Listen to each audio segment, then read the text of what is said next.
তুমি কি জীবনে এই সিচুয়েশনগুলোতে গিল্টি ফিল করো? তাহলে এই ভিডিওটা তোমার জন্য। নাম্বার 1, আমরা অনেক সময় মানুষকে সহজভাবে না বলতে পারি না। তাদেরকে না বলেও আমাদের বিবেক আমাদেরকে বারবার দগ্ধ করতে থাকে, আমাদের খারাপ লাগে। আর এই জন্য কোথাও কোথাও না চাইতেও আমাদের যেতে হয়, কোথাও না চাইতেও আমাদের যেতে রাজি হতে হয়। তাই এই সিচুয়েশনগুলোতে না বলতে শেখো। জীবনটা তোমার, ডিসিশন তোমার নিজের। যেখানে তোমার পছন্দ নয় সেখানে তুমি যাবে না, যে কাজ করতে তোমার ইচ্ছে করে না সেই কাজ তুমি করবে না। এখানে না বলার আগে গিল্টি ফিল করার কিছুই নেই। নাম্বার 2, আমাদের সমাজ আমাদের অনেক সময় বোঝায় কাঁদলে মানুষ দুর্বল হয়ে যায়, ছেলেরা কাঁদে না। কিন্তু এটা একদম ভুল কথা।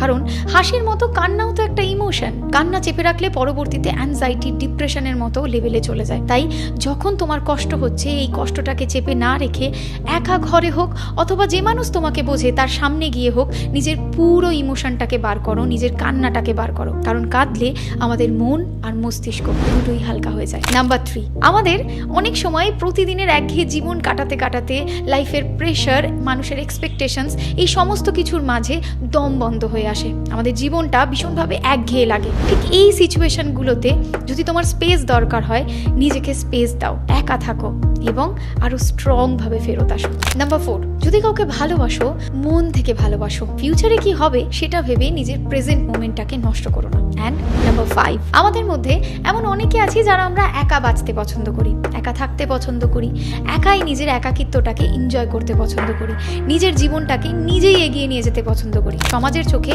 আমরাই একা থাকা প্রত্যেকটা মানুষ ভীষণ স্বার্থপর। কিন্তু জীবনটা তো তোমার, তোমার যথেষ্ট অধিকার আছে তোমার মতো করে বাঁচার। তাই সমাজে তোমায় কে কি বললো সেটা না ভেবে, গিল্টি ফিল না করে নিজের মতো করে নিজের জীবনটা বাঁচো। আর নিজেকে যদি প্রতিদিন